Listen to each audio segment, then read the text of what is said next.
Bonsoir, mesdames, mesdemoiselles, messieurs, bonsoir, Nabilaï Kamara, depuis Bruxelles, chers compatriotes guinéens. Salut à tous les combattants, tous ceux qui se battent actuellement à Conakry pour notre processus de démocratisation, chers compatriotes guinéens. Je vous salue, je salue tous ces courageux, tous ces jeunes vaillants qui se battent actuellement à Conakry et surtout les jeunes au niveau de l'axe d'Ambeto et tout ça. Donc, que nous appelons l'axe de la démocratie, chers motoguinéens. Donc, ma salutation donc à tous ces jeunes courageux. Je vais tout à l'heure parler de ça dans mon thème. Donc, mon thème d'information, donc j'ai plusieurs éléments, ou je crois 3-4 éléments. Alors, je vais d'abord parler, en fait, je vais donner une leçon d'histoire à Mamadi Doumbouya, la junte militaire. Alors, il est question de Sékou Touré. Je vais parler de cela, c'est très important.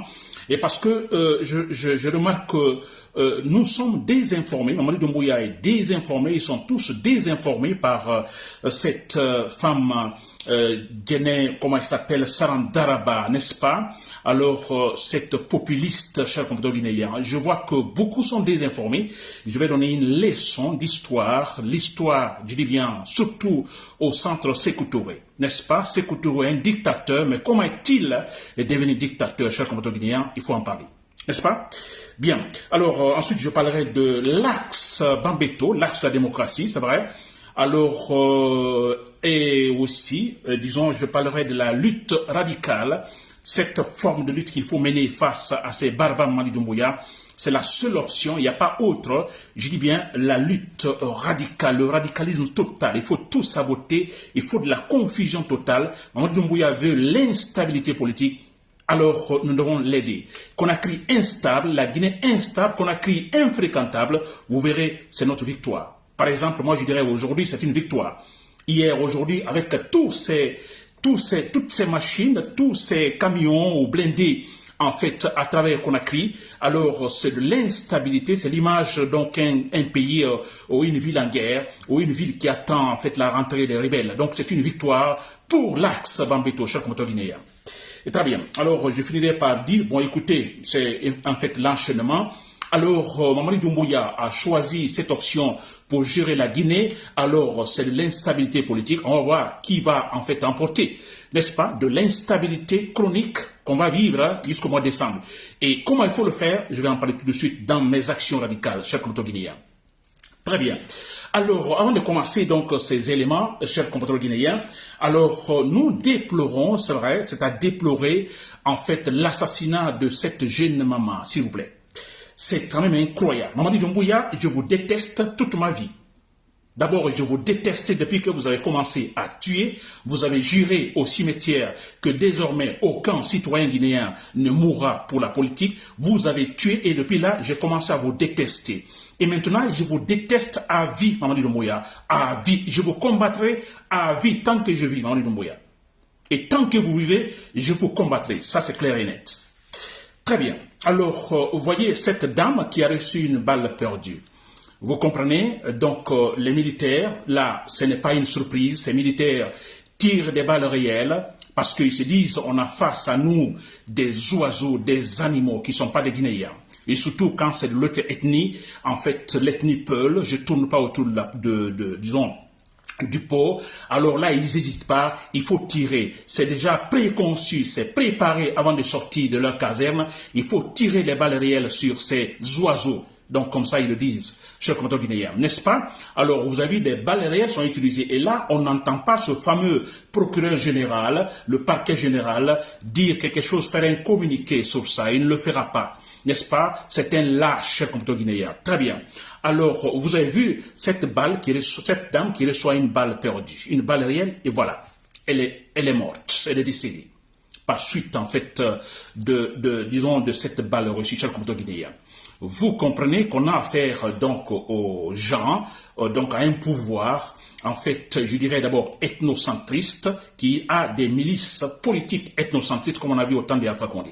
Ce sont eux qui tirent, n'est-ce pas? Et ils reçoivent l'ordre. Ils reçoivent l'ordre. Quand vous voyez la majorité dans ces forces disons, d'intervention qui, en fait, sont actuellement à Conakry, vous prenez la police, vous prenez la gendarmerie, les forces spéciales ou Bata Haute, la majorité, le groupe composant, c'est en fait ces corps militaires, ils sont tous de l'ethnie malinké. C'est clair et net 100%, tous de RPG, des gens qui s'étaient battus pour RPG. Alors, il y a en fait cette germe de l'ethnocentrisme à 100%. Il n'y a pas d'hésitation, on va tirer Agnalbon Kalfa. C'est comme ça il parle. Agnalbon, on va les tirer sur eux et les tuer. Chers Contoguinéens, donc c'est une milice politique ethnocentriste, chers Contoguinéens. Voyez cette dame qui est partie, qu'est-ce qu'elle a fait à Mamadi Doumbouya? N'est-ce pas? On dira qu'elle a reçu une balle perdue. Mais écoutez, mais pourquoi tirer des balles réelles?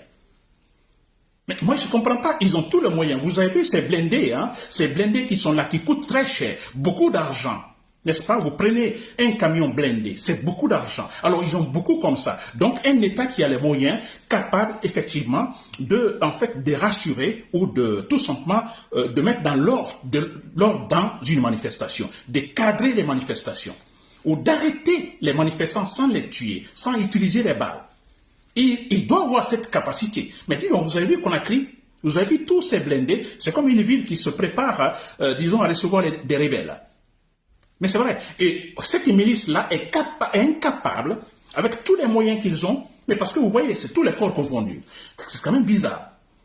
Dans un pays normal, quand il y a des cas pas comme ça, il y a en fait une police, en fait, qui est chargée, n'est-ce pas, son rôle pour des cas pareils, mettre de l'ordre. La police, par exemple, ou les gendarmes. Ça s'arrête là. Mais en Guinée, d'un seul coup d'ailleurs, vous verrez, ceux qui prennent le premier pas, ce sont des militaires, forces spéciales. En fait, quand je dis l'armée même, l'armée qui vient.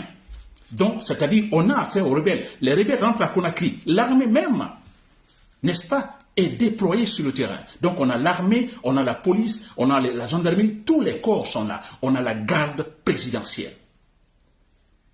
Ils sont incapables, s'il vous plaît, alors d'empêcher les manifestants. En fait, vous arrêtez les gens sauvages que vous êtes. Vous les arrêtez, vous les jugez, comme vous parlez de jugement.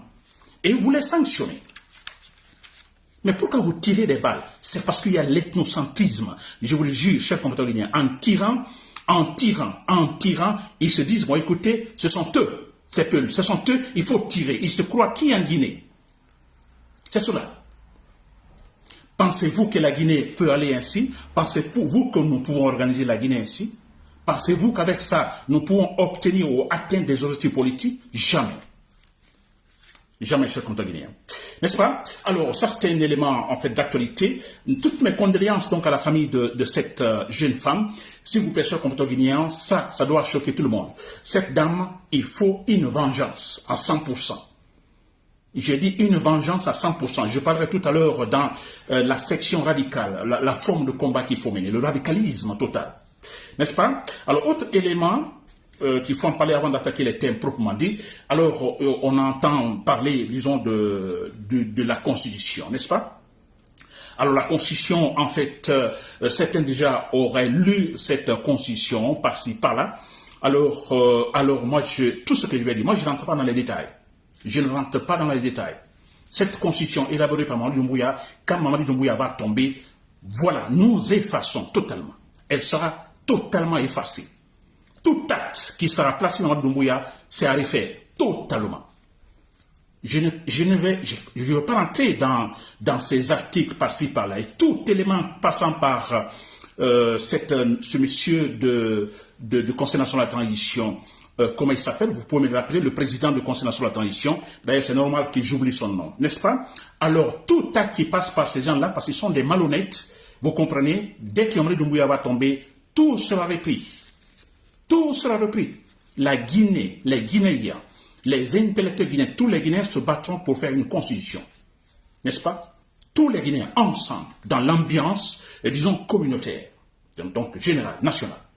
N'est-ce pas? Et ce que Mamadi Doumbouya est en train de faire, je vous dis bien, ça ne sert absolument à rien. Il va tomber, quand il tombe, nous reprenons tout. C'est comme le cas de nom de l'aéroport de Conakry. Ce n'est pas Sékou Touré, c'est l'aéroport Bessia, international Bessia Conakry, qui va tomber aussi. Et tout, en fait, également, ils ont établi ou ils ont fait une sorte de restructuration concernant, en fait, les communes dans la capitale Conakry. Tout ça, ça refait. On revient à, disons, comme ça a été auparavant. Vous comprenez, cher compatriote guinéen. Très bien. Alors, pour attaquer maintenant les thèmes proprement dit, chers compatriotes guinéens. Alors, je disais que je vais donner une leçon, disons, en fait, une leçon d'histoire politique de la Guinée à Mamadi Doumbouya, à la junte militaire, à Aboubakar Sidi Kamara Idi Amin, n'est-ce pas, qui se croit l'intellectuel donc de ces militaires, à tous ces gens, à tous ces, même des traîtres, Ousmane Gawad Diallo et Baouri. Je vais donner une leçon de démocratie, parce que je vais donner cette leçon. Alors, le but, c'est quoi? Parce qu'on a Mamadi Doumbouya maintenant qui se bat. Vous avez vu comment il gère les choses? Tout est musclé, c'est la force, c'est le sécouturisme. Il n'y a pas de, sans hésitation, on va vers là. Ils se battent pour ça. Derrière, il y a Sarandaraba. Sarandaraba, écoutez, à 100%, elle est pour le sécouturisme. Elle a dit, Sékou Touré, c'était le meilleur régime, la meilleure forme de, disons, de gouvernance en Guinée. N'est-ce pas? Selon elle, en ce temps-là, tout était bien. La Guinée était unie, il n'y avait pas de problème de problème communautariste, tout ça, rien. Que tout était bien, qu'il y avait des fabriques par-ci, par-là. Vous voyez, donc elle est derrière cette idée, comme Mamadi Doumbouya était Maboul, alors Sarandaraba est là pour lui souffler, en fait, ses fausses, disons, idées sur le Guinéen. Très bien. Alors, quand je parle de l'histoire de la Guinée, donc c'est normal, on va commencer Sékou Touré au départ. Ça, tout a commencé là, n'est-ce pas? Le premier régime. Alors, Sékou Touré est un dictateur. Là, il n'y a pas de décision. Un dictateur, quand on dit dictature, c'est un régime où on parle de parti unique. C'est un régime, en fait, on a un seul individu au pouvoir, alors qui, en fait, a tout le pouvoir, n'est-ce pas? En fait, il représente le pouvoir exécutif, il représente le pouvoir exécutif, il représente le pouvoir parlementaire, l'Assemblée, il représente également le pouvoir judiciaire. Lui seul, donc tous ces trois pouvoirs dans une seule main. C'est la dictature. Il n'y a pas de liberté individuelle, il n'y a pas de liberté collective, c'est la dictature. Je m'arrête là. Ça signifie beaucoup de choses. C'est-à-dire quand on dit qu'il n'y a pas de liberté individuelle, pas collective, un seul parti, État, ça signifie que tout le monde ferme la bouche, pas d'opposition. On ne contredit pas le chef. Personne ne veut contrôler Sékou Touré. Donc c'est la dictature. Là, il n'y a même pas de décision, chers compatriotes guinéens. N'est-ce pas? Alors on parle de panafricanisme, de Sékou Touré, tout ça. Là, il y avait beaucoup de populisme, n'est-ce pas, chers compatriotes guinéens? Très bien. Alors Sékou Touré est dictateur, mais comment est-il devenu dictateur, chers compatriotes guinéens? Je vais vous le dire. Alors, vous vous rappelez, en 1958, avec la proposition de la France, n'est-ce pas, de Gaulle, alors les pays, en fait, colonies, donc de la France, devait choisir l'autodétermination ou continuer sous la paternité, disons, de la France, n'est-ce pas? Donc il y avait cette proposition, oui ou non. Alors en Guinée, en 1958, donc toute la Guinée, tous les politiciens, les intellectuels, Sékou Touré, dont Sékou Touré, alors ils ont mené campagne pour dire non à la proposition de Gaulle. Si, c'est-à-dire nous sommes pour l'autodétermination, l'autogouvernance, nous gouvernons nous-mêmes. N'est-ce pas? Nous sommes nous-mêmes la paternité. Nous ne voulons pas une autre paternité ou la paternité française. Vous comprenez? Alors voilà, donc on a voté massivement le non contre De Gaulle, contre sa proposition, chers compatriotes guinéens. Alors, je vais aller rapidement. S'il vous plaît, suivez, c'est très important. Quand je vous dis j'ai peur, ce que Mamadi Doumbouya est en train de faire, moi je crains, alors voilà pourquoi il faut le combattre. Il faut vite faire qu'il quitte, qu'il dégage. C'est un maboule, il n'a rien dans la tête. Très bien. Alors, il y a eu ce référendum. La Guinée a dit non à la proposition française, oui à l'autodétermination, n'est-ce pas? Et très bien. Alors, nous savons tous ce qui s'est passé. La France était mécontente de ce choix de la Guinée, n'est-ce pas? La France très mécontente. On a vu comment ils sont partis, les Français. Et très bien. Le problème, c'est que cela s'est passé à une époque où il était surtout question d'autres sujets politiques très brûlants, c'est-à-dire le bloc socialiste, le bloc capitaliste. Après la Deuxième Guerre mondiale, il y a eu la formation donc de ce bloc socialiste, avec en fait Staline à la tête, n'est-ce pas? Staline qui était en ce moment président de la Russie. Alors ensuite, on a le bloc capitaliste des Occidentaux, donc surtout représenté par les États-Unis. Très bien.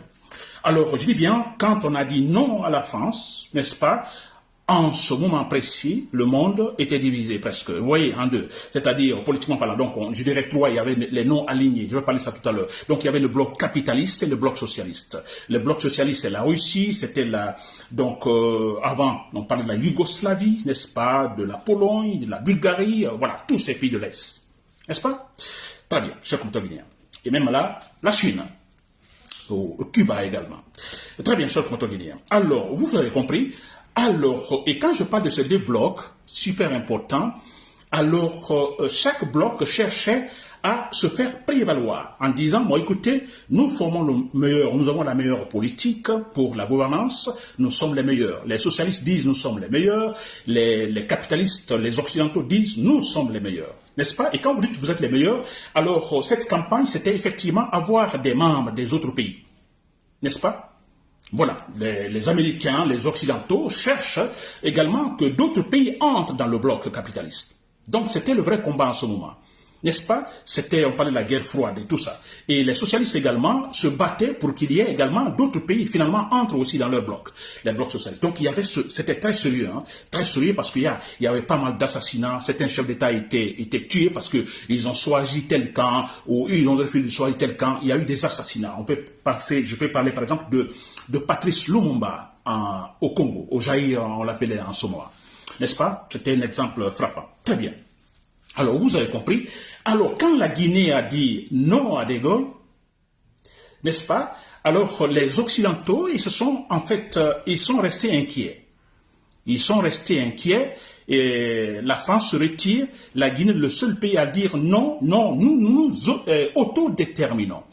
Vous comprenez, mais la Guinée, on avait quelle capacité de gouvernance? Non, on n'était pas formé pour ça.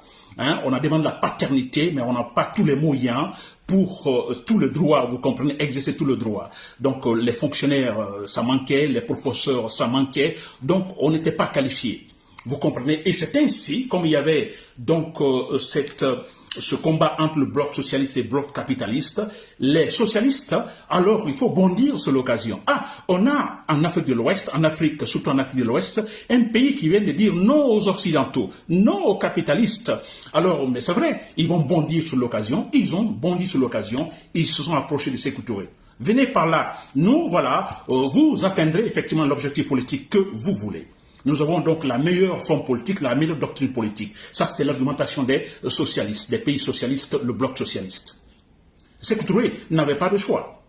Il n'a pas d'autre choix. Sinon, je vous dis, au départ, parce que tous ceux qui ont fait campagne pour le non contre le oui pour l'autodétermination, non contre De Gaulle, écoutez, ils sont tous des démocrates. Sékou Touré, syndicaliste, et tout ce qu'il faisait, c'était en fonction, disons, des principes démocratiques. Il y avait pas mal de jeunes guinéens. Le groupe de Sékou Touré, ils sont nombreux, formations au Sénégal, en France, par-ci, par-là, des gens très bien formés, alors, je dis, obéissant aux principes démocratiques. Tous. C'est vrai. Tout doit passer par les élections, y compris Sékou Touré. C'était des vrais démocrates. Ils se battaient pour ça. N'est-ce pas? Très bien. Alors, la France est retirée. Alors, on a des problèmes. Qu'est-ce qu'il faut faire? L'autodétermination. Alors, il faut se gérer. Il faut gérer la fonction publique. L'armée, il faut former une armée. Nous n'avons pas la capacité. Nous ne sommes pas formés. N'est-ce pas? Alors, l'occasion est là pour le bloc socialiste. Ils sont venus. Ils disent, bon, écoutez, bon, voilà, l'offre est là. Nous pouvons vous aider. Vous comprenez? Et c'est ainsi que, voilà, ils sont arrivés. On a, par exemple, les Yougoslaves, hein, ils ont joué un rôle super important en Guinée, n'est-ce pas? Même les Russes, les Bulgares, beaucoup sont venus comme professeurs pour former les Guinéens, donc former l'armée. Vous voyez, pas mal de choses, et pas mal de Guinéens sont allés dans ces pays, effectivement, pour se former. N'est-ce pas? Petit à petit, on commençait à avoir la forme pour pouvoir se gérer soi-même, chers compatriotes. Est-ce que vous comprenez? Très bien. Alors là, du côté français, du côté du bloc capitaliste, donc voilà, l'émotion est grande. Ils ne sont pas contents, ils sont fâchés. Ils ne sont pas fâchés parce que Sékou Touré, lui seul, donc, a dit non, il y a autre chose. C'est-à-dire, ils sont fâchés, ils sont inquiets parce que Sékou Touré, qui finalement va recevoir le bloc capitaliste, le bloc socialiste, le problème, c'est quoi? La Guinée va être, parce que c'est ce que le bloc socialiste cherchait, c'est-à-dire la Guinée va être le tremplin pour le bloc socialiste pour pouvoir avoir d'autres candidats dans la sous-région en Afrique de l'Ouest. Oui, parce qu'ils se sont dit, les Occidentaux ont dit, bon, écoutez, si franchement le bloc socialiste gagne en Guinée, mais écoutez, petit à petit, ils vont avoir d'autres pays environnants. Donc on aura des pays socialistes. Et c'était vrai parce qu'on a commencé le Mali aussi qui commençait à guetter par là du côté du bloc socialiste. Vous voyez l'inquiétude. Et les blocs socialistes se faisaient volontairement. Alors, je dis bien la Guinée comme un tremplin. Tremplin, c'est-à-dire c'est comme une sorte de plateau, une sorte d'échelle que les blocs socialistes vont utiliser pour pouvoir atteindre d'autres pays. Par exemple, le Sénégal, le Mali, le Libéria et tant d'autres. Un exemple. Et là, ils se sont énervés, le bloc social, les blocs capitalistes. Les Français n'étaient pas contents, tous les Américains. Et vous avez vu comment ils ont tué Patrice Lumumba. C'était la même situation. Donc ils ont tout fait également pour éliminer Sékou Touré. N'est-ce pas? Ils ont tout fait pour éliminer Sékou Touré. Alors, moi j'ai dit Sékou Touré n'avait pas de choix, mais attendez, je ne dis pas qu'il avait une formation démocratique avec tout le groupe, tous les intellectuels là. Alors, il pouvait, parce que la France s'est retirée. La coopération continue avec tous les autres blocs. On a vu, finalement, la Guinée parlait de non-alignés. On était non-alignés, mais bon, voilà, ça c'était le non seulement. N'est-ce pas? Alors, il n'était pas dit obligatoirement qu'il faut opter pour la dictature. Non. Mais le problème, c'est qu'on a accepté le bloc socialiste et le bloc socialiste, l'élément fondamental ici, c'est la dictature. C'est-à-dire, c'est le parti unique. Pas de liberté individuelle, pas de liberté collective. N'est-ce pas? Et Sékou Touré, finalement, l'idée est venue, finalement, de garder ce pouvoir. Il ne faut pas le perdre, n'est-ce pas? Même si, je peux dire, à la formation, disons, démocratique, n'est-ce pas? Alors, c'est ainsi qu'il a cherché, parce qu'il y avait beaucoup de partis politiques, quand même, en ce moment. Il y a eu comment on appelle ça, alliance de beaucoup de partis politiques faisant campagne pour dire non à De Gaulle. Donc, ces partis, Sékou Touré les a tous éliminés. Et parce qu'il a maintenant opté pour garder le pouvoir à son niveau. Non, pas question de libéraliser le pouvoir. Il a opté finalement pour la dictature, pour garder son pouvoir. Et puis voilà, chers compatriotes guinéens. Vous me comprenez? Est-ce que vous comprenez, chers compatriotes guinéens? Donc, on peut dire qu'au départ, si Sékou Touré, par exemple, les Français, ou s'il n'y avait pas cette question de bloc socialiste, bloc capitaliste, on pourrait se poser une question. Sékou Touré serait devenu dictateur? Je pense que non, honnêtement. Parce qu'ils avaient la formation de base démocrate. Tous les partis politiques en Guinée en ce moment, des démocrates, des gens formés ailleurs, aux États-Unis, en France et partout. Et même Sékou Touré, député même en France, dans l'Assemblée française. Alors on peut se poser la question, mais comment est-il devenu dictateur? Vous comprenez? Voilà. Donc, comme on dit, le pouvoir, finalement, le pouvoir, c'est comme le verre. Hein. Vous prenez un verre d'alcool, de vin, 2, 3, et puis voilà, c'est fini. Alors, finalement, qu'est-ce qu'il fallait faire? Il faut faire comme dans ces pays de bloc socialiste, la dictature, parti-État. Voilà, cher compatriotes. C'est ainsi que Sékou Touré est devenu dictateur. Et le dictateur, il faut le dire, ça c'est clair. Mais quand je dis dictateur, écoutez, comment ça se passe à Sékou Touré? Alors, pour te dire que Sékou Touré lui-même, il sait, ou il savait que le bloc capitaliste, avec la liberté individuelle, la liberté collective, était la meilleure forme de gouvernance.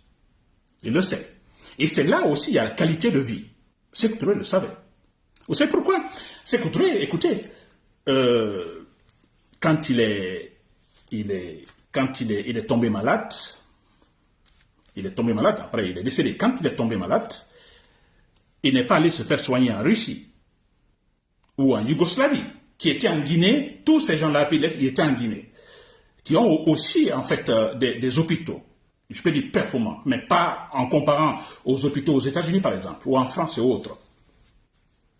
Vous comprenez? Le dictateur qui, finalement, se comporte comme les pays de bloc socialiste, mais quand il est tombé malade, où est-il allé? Aux États-Unis, dans un pays capitaliste. Aux États-Unis, il s'est soigné. Vous comprenez? Alors, on peut se poser la question que le choix politique de Sékou Touré était-il une sorte de conviction? Non, ce n'était pas de conviction. Plutôt un monsieur qui aussi tentait tout simplement de satisfaire des désirs personnels, ses propres desiderata, de l'égoïsme total. Ce n'était pas une conviction. Si c'était une conviction, s'il vous plaît, alors tomber malade, il ne serait pas parti aux États-Unis. Soit il reste en Guinée, il se soigne là, il meurt là, ou bien il va dans un pays de bloc socialiste, aller se soigner, s'il vous plaît. En Russie, par exemple, ou en Yougoslavie. Pourquoi n'est-il pas allé là? Donc, il n'y avait pas une conviction politique, alors, au niveau de Sékou Touré, parlant, disons, de la doctrine, je vais dire, dictatoriale. Alors, s'il est devenu dictateur, bon voilà, c'était finalement pour satisfaire ses propres besoins, en fait, désirs personnels. Vous comprenez, chers compatriotes guinéens. Alors, on a vu comment sectorer, alors, a commencé tout, démocrate et tout ça, avec pas mal de partis politiques libres en Guinée. Alors, voilà, petit à petit, vous avez vu le positionnement géopolitique. Alors, comment finalement, il a opté pour la dictature, il a éliminé tous les autres. N'est-ce pas, Mme Doumbouya? Si vous m'écoutez, c'est cela. Alors, dire maintenant que, donc, ce moment, ce régime était le meilleur, non. Ce régime s'est battu à tout moment de lui à la fin pour conserver le pouvoir. Tout le reste, ça, c'est bluffé. Alors, il y a eu beaucoup de cas de la part des blocs socialistes, oui. Mais si le bloc socialiste veut tout simplement courtiser la Guinée en disant nous sommes les meilleurs, notre politique socialiste est donc la meilleure, alors il doit faire quelque chose pour la Guinée. C'est pourquoi il y a eu beaucoup de dons à la Guinée, beaucoup de dons de la Russie, de l'Yougoslavie, de la Chine, tout est dons, chers compatriotes guinéens. N'est-ce pas? Très bien. Alors, j'espère que vous m'avez compris sur ce coin, sur ce côté. Mamadi Doumbouya, si vous me suivez, vous m'avez compris. Abouakar Sidi Kamara Idi Amin, qui se fait historien en fait de la junte militaire, et tous les traites, n'est-ce pas? Je pense que vous m'avez compris. Alors on peut se poser la question, pourquoi un retour à cette dictature de Sékou Touré? Si Sékou Touré lui-même, quelque part, on peut dire qu'il était obligé. C'est un dictateur, mais quelque part il était obligé, en tenant compte de la situation géopolitique du moment. Alors, on est au 21e siècle, on a les Maboules, je dis bien les Maboules, qui disent que l'époque là était meilleure, que les Guinéens étaient libres. Où ça? Qui était libre en Guinée? C'est que quand il venait en France, il disait, mais écoutez, on disait, mais monsieur le président, les journalistes sont arrêtés en Guinée. Il disait, non, c'est pas vrai. Vous voulez la preuve? Allez-y en Guinée, vous verrez. Il n'y a aucun journaliste, disons, en prison en Guinée. Et c'était du mensonge. N'est-ce pas? Il est resté dans ces mensonges-là jusqu'à la mort. Chers compatriotes guinéens. Sékou Touré est parti, c'est vrai, mais ce que nous ne pouvons pas accepter, qu'au XXIe siècle, on a des bambins, des gens qui n'ont aucune formation d'ailleurs, et qui vont dire, bon écoutez, le temps là était meilleur. Et surtout derrière la vieille Sarandaraba. Très bien, chers compatriotes guinéens. Très bien, alors je vais passer également à l'autre thème, il est question de l'axe Bambeto. L'axe de la démocratie. Alors là, il faut féliciter ces jeunes, hein, il faut féliciter l'axe en question. On a beaucoup dit sur l'axe, mais je vous dis, c'est l'axe avec ses principes. Là-bas, comment je peux dire ça? Les choses viennent de façon, disons, bon voilà, spontanée. Vous comprenez, c'est comme c'est en eux en fait, c'est inné, vous comprenez, ils ne peuvent pas accepter de la foutaise, de l'injustice, n'est-ce pas? Ils descendent dans la rue. Alors qu'on dise que nous encourageons les gens là-bas, ou que les gens donnent de l'argent par-ci, par-là, mais on a vu que ce n'est pas vrai. Ils ont tout fait, ils ont pêché Ousmane Gawal Diallo, ils ont pêché, disons, comment on appelle, Bahouri, l'histoire qu'on peut dire, bon écoutez, vous êtes capable donc de maîtriser l'axe de la démocratie. Mais c'était cela. Gawal, là, il habite là. Alors, mais et oui, qu'est-ce qui s'est-il passé? Ils sont sortis quand même. Gawal a pu faire quelque chose. En fait, qu'on appelle Bahouri, a-t-il pu faire quelque chose? Personne ne pourra contre l'axe de la démocratie. Parce que, en fait, ils sont dedans. Vous comprenez ça en eux. C'est inné, je peux dire ainsi. Il ne peut pas accepter la foutaise. Vous envoyez vos chars de combat, des blindés garés par-ci, par-là, mais c'est une provocation. Là-bas, on n'accepte pas cela. C'est une provocation. Et là, ils vont démontrer que non, qu'ils n'ont pas peur. Et c'est ça, chers compatriotes guinéens. N'est-ce pas? Dans chaque pays, tous les pays qui sont battus pour le processus démocratique, qui sont aujourd'hui démocratiques, il y a eu toujours dans ces pays des endroits, des villes, où il y avait plus de vaillants. Et grâce à ces vaillants, donc aux hommes, ces pays sont arrivés à réussir leur processus démocratique. Regardez très bien. N'est-ce pas? On va aller en Afrique du Sud, par exemple, à Soweto. Soweto, c'est comme l'axe Bambeto. C'est la même chose. Soweto qui était devant. Donc, on pouvait dire là-bas en Afrique du Sud, mais pourquoi ils sont tous devant? Pourquoi sont eux qui manifestent? Oui, mais la même question se pose sûrement là-bas. N'est-ce pas? Mais aujourd'hui, il y a eu la victoire après. Grâce à cette partie de l'Afrique du Sud, Soweto. N'est-ce pas? Alors, continuons, chers compatriotes guinéens, dans l'axe. Alors, personne ne pourra vous corrompre. Là, on a compris. Ousmane Gawal Diallo est là. Il disait qu'il pouvait le faire.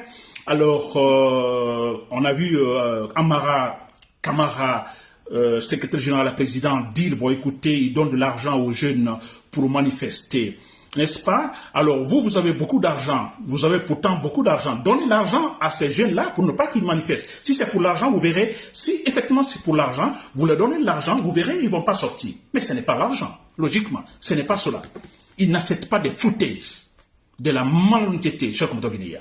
Et surtout que beaucoup sont morts là. Donc ils ne peuvent pas accepter, ils se choquent les jeunes là-bas. N'est-ce pas?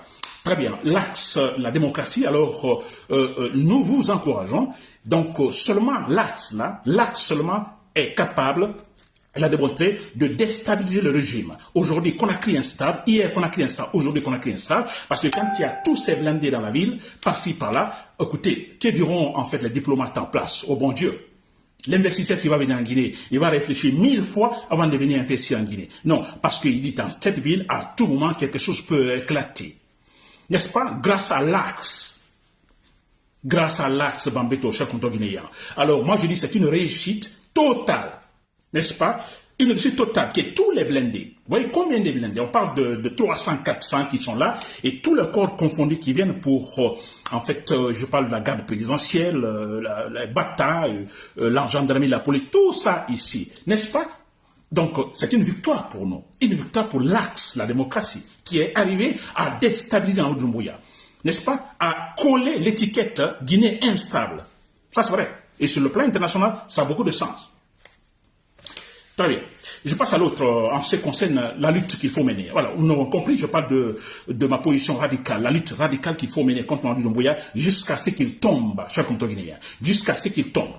N'est-ce pas? Jusqu'au mois de décembre, il faut tout simplement paralyser Conakry. En toute façon, il faut des actions sporadiques et Mamadou Doumbouya à chaque fois qu'il fasse sortir tous ces blindés. C'est très bien. C'est très bien. On verra si lui peut gouverner la Guinée comme ça. On verra s'il peut gouverner la Guinée. N'est-ce pas? Très bien. Donc, je dis bien la lutte radicale. Il n'y a pas de pitié. On a vu comment les jeunes sur l'axe le font. N'est-ce pas? Je crois que c'est super important. Et effectivement, il y a des morts, effectivement, disons, à signaler. Et là, écoutez, on comprend pourquoi ces militaires ont la gâchette facile. Ce sont des ethnos, je dis bien, des ethnos venus de la Haute-Guinée qui, en fait, sont dans ces différents corps, chers compatriotes guinéens. Ils n'hésiteront pas à tuer, à tirer comme s'ils le faisaient sur les oiseaux. Je comprends bien. Le courage également, je dis bien, la vérité va toujours triompher. Ça, c'est clair et net. Et je vous rassure, la personne qui viendra après Mamadou Doumbouya est militaire, parce que je dis bien, la solution est militaire. Le militaire qui viendra après Mamadou Doumbouya, vous verrez, on a gagné. Lui, il aura beaucoup appris. Il aura beaucoup appris. Il sera plus guinéen que n'importe qui. Les chers compatriotes de l'armée, vous m'écoutez, vous me suivez. N'est-ce pas? Et très bien, pour terminer, chers compatriotes guinéens, c'est toujours mettre l'accent sur, en fait, l'instabilité. Conakry, ville instable, la Guinée, pays instable. C'est vrai. Alors, l'étiquette est déjà là sur la Guinée. C'est un pays instable, un pays pas fréquenté. Et c'est notre objectif. C'est notre objectif, c'est vrai, chers compatriotes guinéens. Ils ne comprennent pas. Ils sont tous des gens inintelligents. Je commençais par le ministre de la Défense et tout ça. Alors, c'est quand même incroyable. Tous ces corps qui se présentent sur le terrain. Je vous assure, c'est comment la Guinée se prépare à contrecarrer une entrée donc rebelle qui vient d'autres pays. C'est quand même incroyable. Donc, nous disons que nous gagnons. Ça, il n'y a même pas de discussion. Nous gagnons, c'est une victoire, mais c'est qu'il faut continuer à le faire ainsi. Et je dis bien, les actes de sabotage, il faut le faire.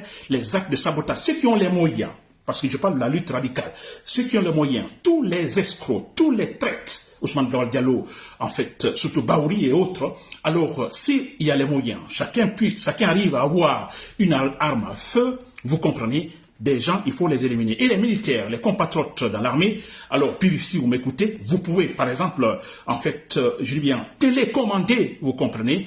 Alors, vous avez pas mal d'hommes donc dans l'armée, télécommander pour qu'on puisse se débarrasser des traites, chers compatriotes guinéens. Voilà, c'était Nabil Kamara depuis Bruxelles. Merci pour l'écoute. Voilà, bonne soirée.